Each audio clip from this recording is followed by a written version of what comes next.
pagi dan pertama dan kedua saya tidak menyampaikan firman Tuhan karena pembicara yang pertama dan kedua. Sore hari saya sudah menyampaikan tentang pemberitahuan Tuhan Yesus yang keempat kali. Itu berarti menyudahkan perjalanan pemberitahuan Tuhan Yesus di dalam kita memperingati pra Good Friday atau pra Jumat Agung dan Easter atau Paskah pada tanggal 17 tepat hari Minggu.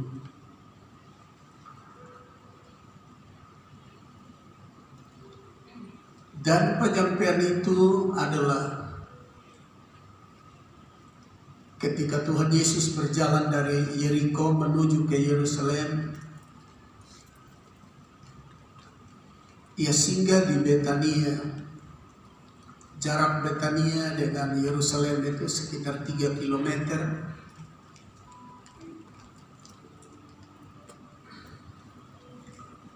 Lalu di Betania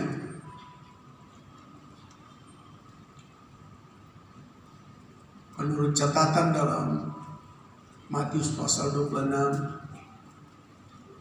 ada seorang perempuan datang dan mengurapi Yesus. Dalam Injil Yohanes dan Injil yang lain mengatakan perempuan itu perempuan berdosa. Waktu dia mengurapi Yesus dengan minyak yang seharga 300-400 dinar, itu membuat murid-murid berkeberatan. Istimewa Yudas yang memegang pundi-pundi kas tim, pegang uang dari tim Tuhan Yesus. Keberatan itu begitu keras. Mereka bilang, mengapa menghambur-hambur minyak yang mahal yang harga 300 dinar itu hanya dituangkan kepada tubuh Tuhan Yesus, lalu orang menghirup baunya, harumnya, lalu selesai. Kalau dijual kan 300 dinar mahal, 300 keping perak mahal. Dan Yesus berkata, heran, kamu tak usah menghalangi perempuan itu dan tak usah menghambat perbuatannya, karena apa yang dia buat menyangkut paut penguburanku.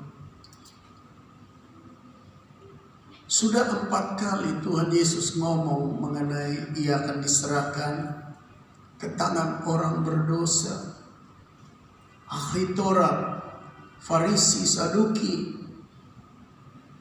orang-orang yang berseberangan dengan Yesus. Lalu dia akan dijatuhi hukuman mati, disalibkan dan dikuburkan, bangkit pada hari ketiga. Tapi heran, kamu tidak paham. Kamu tidak mengerti. 3,5 tahun engkau jalan bersama, kamu jalan bersama-sama dengan aku, tapi kamu tidak paham. Jauh lebih baik perempuan berdosa ini, yang tidak banyak mendengar apa yang saya katakan sampai 4 kali, tapi dia bisa melakukan menyangkut paut penguburanku. Dia lebih bersedia menyambut kematianku.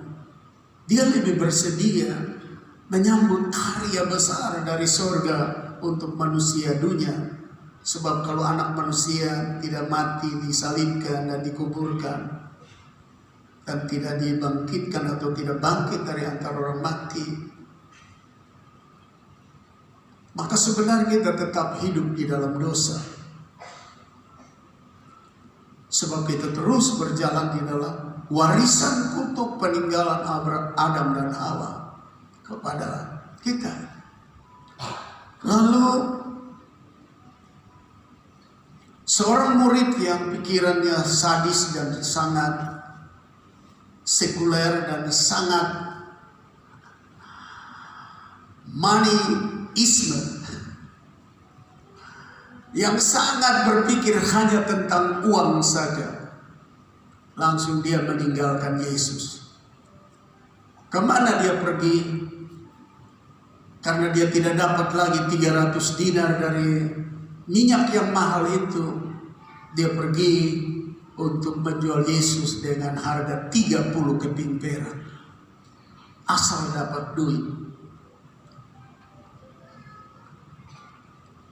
Dalam bagian Injil yang lain Tuhan Yesus bilang bahwa pemegang pundi-pundi itu, pemegang kas dari tim kamu itu, para murid dan kita semua, Yesus berkata, dia pencuri. Dia suka ambil uang di dalam kas itu. Hatinya melekat pada uang. Jadi tidak dapat 300 dinar, 300 keping perak, dia pergi jual.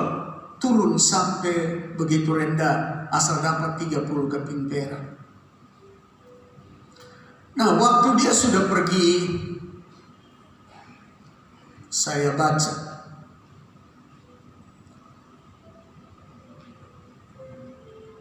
dari rumah di Betania, di Simon si Kusta punya rumah. Jawab Yesus, pergilah ke kota kepada si Anu dan katakan kepadanya, pesan guru, waktuku hampir tiba. Di dalam rumah mula aku mau merayakan Paskah bersama-sama dengan murid-muridku. Lalu murid-muridnya melakukan seperti yang ditugaskan Yesus kepada mereka dan mempersiapkan Paskah.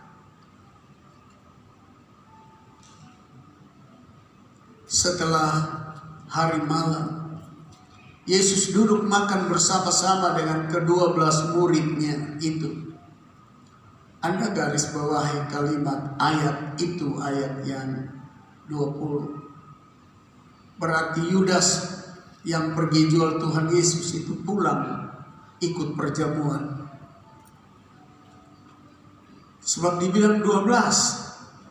Tadi dia sudah pergi, Anda baca perikop di atas pasal 26 itu. Dia pergi jual 30 keping perak. Dia jual Yesus. Ayat 20 bilang setelah hari malam Yesus duduk makan bersama-sama dengan ke-12 murid itu. Berarti Yudas sudah pulang. Dia sudah pergi jual, lalu dia pulang ikut perjamuan kudus. Perjamuan terakhir. The last supper. The last supper in Passover Judaism. Pada perjamuan malam terakhir. Dan ketika mereka sedang makan, Yesus berkata, aku berkata kepadamu, sesungguhnya seorang di antara kamu akan menyerahkan aku. Pasti Yudas bilang, ya saya jual.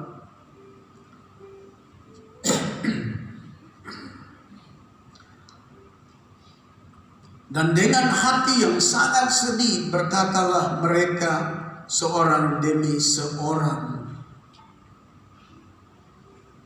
kepadanya, bukan aku, ya Tuhan. Ia menjawab, dia yang bersama-sama dengan aku mencelupkan tangannya ke dalam pinggan ini, dialah yang akan menyerahkan aku. Anak manusia memang akan pergi sesuai dengan yang ada tertulis tentang dia. Akan tetapi celakalah orang yang olehnya anak manusia itu diserahkan. Adalah lebih baik bagi orang itu sekiranya ia tidak dilahirkan. Bukti bahwa Yudas ada ya. Sudah jual habis, dia ada. Ayat 25, Yudas yang hendak menyerahkan dia itu menjawab katanya, kalau terjemahan bahasa Indonesia berkata bukan aku, tapi sebenarnya akukah dia? Sebenarnya bahasa aslinya begitu. Akukah dia? Akukah dia? Ya Rabbi, kata Yesus kepadanya, engkau telah mengatakannya. Dan ketika mereka sedang makan, Yesus mengambil roti, mengucap berkat, memecahkannya, lalu memberikannya kepada murid-muridnya dan berkata, ambillah, makanlah, inilah tubuhku. Sesudah itu ia mengambil cawan, mengucap syukur, lalu memberikannya kepada mereka dan berkata, minumlah kamu semua dari cawan ini, sebab inilah darahku, darah perjanjian yang ditumpahkan bagi banyak orang untuk pengampunan dosa. Sebelum saya baca terus, saya ingin mengantar kita untuk bisa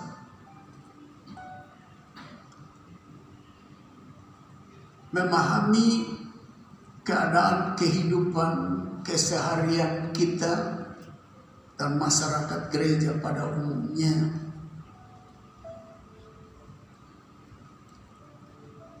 Dan harapan daripada gembala, kiranya tidak ada pribadi seperti Yudas, begitu sangat berani, begitu sangat leluasa dan tidak merasa berdosa. Setelah menjual Tuhan Yesus, dia ikut duduk makan perjamuan bersama-sama dengan Tuhan Yesus. Ini yang disebut sebagai peserta dalam rombongan Yesus, sebagai pembunuh berdarah dingin.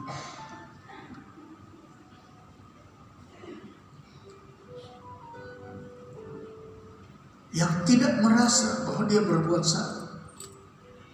Dia hadir dalam perjamuan terakhir. Dia bisa makan roti perjamuan. Dia bisa minum anggur perjamuan. Lalu ada berita anugerah yang datang.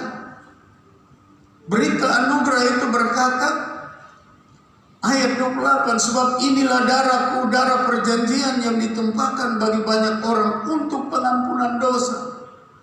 Tapi Yudas tidak memahami kalimat itu juga, dan dia meneruskan sikap dan perilakunya. Sebenarnya itu berita pengampunan dosa, itu berita anugerah. Seandainya engkau sudah jual aku, seandainya engkau sudah mengkhianati aku. This is grace notification. Ini adalah berita pemberitahuan anugerah kasih karunia. Berapa banyak kali pemberitaan berita kasih karunia kepada orang percaya, orang Kristen. Tujuannya apa? Tujuan daripada Tuhan, tell to them about grace notification, grace announcement, berita anugerah, pemberitahuan kasih karunia, agar di dalam situasi berdosa kita bisa menyadarinya dan memohon pengampunan. Itu tujuan. Di detik-detik terakhir pengampunan masih tersedia. Grace of notification. Announcement about grace and blessing. Still God speak to everybody. Berita, pemberitahuan anugerah, rahmat dan berkat pengampunan tetap diberitahukan kepada orang berdosa. Tapi sebagai imam, kalim dan abdi Allah, berharap kiranya kita yang adalah orang-orang mantan orang berdosa yang sering jatuh bangun, ingat bahwa berita anugerah selalu disampaikan.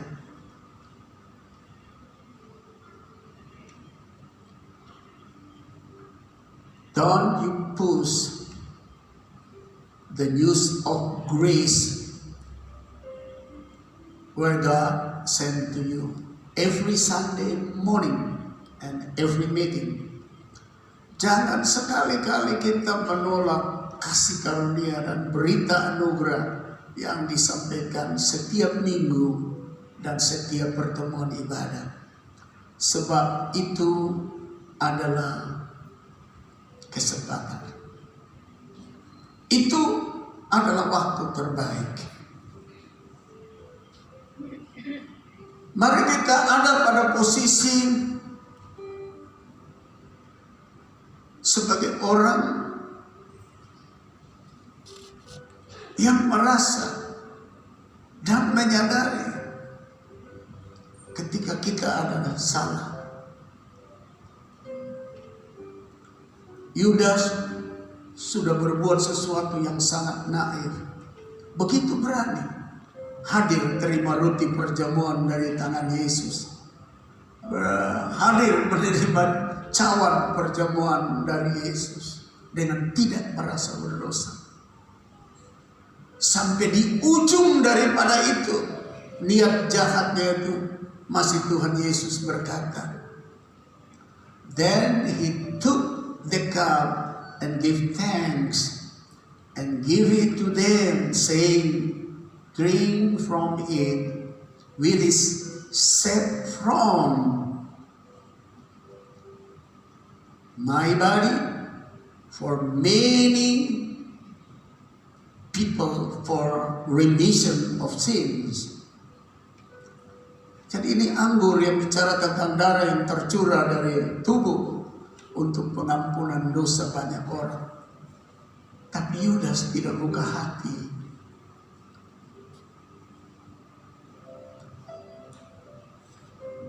Padahal perkataan itu adalah perkataan yang menyatakan pintu gerbang keselamatan terbuka lebar.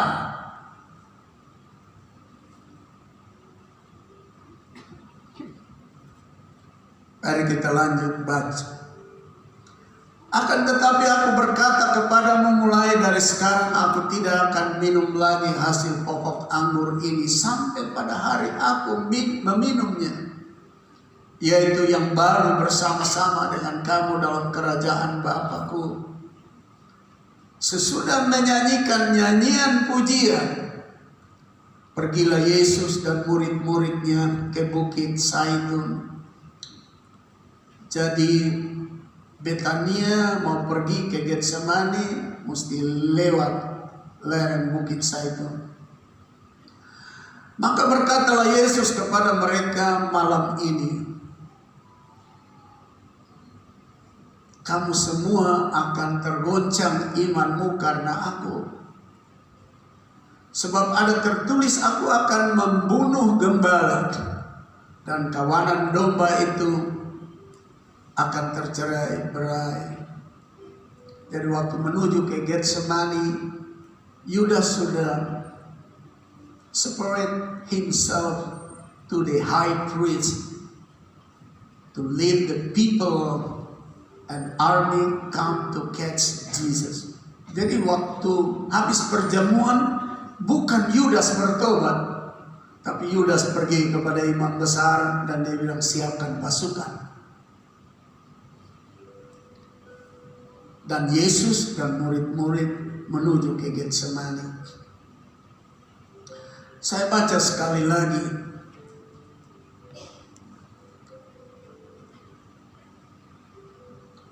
Maka berkatalah Yesus kepada mereka, malam ini kamu semua akan tergoncang imanmu karena aku.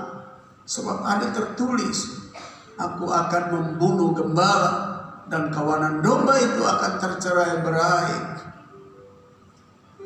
Akan tetapi sesudah aku bangkit, aku akan mendahului kamu ke Galilea. Ayat 33. This is the false commitment. Ini adalah komitmen palsu.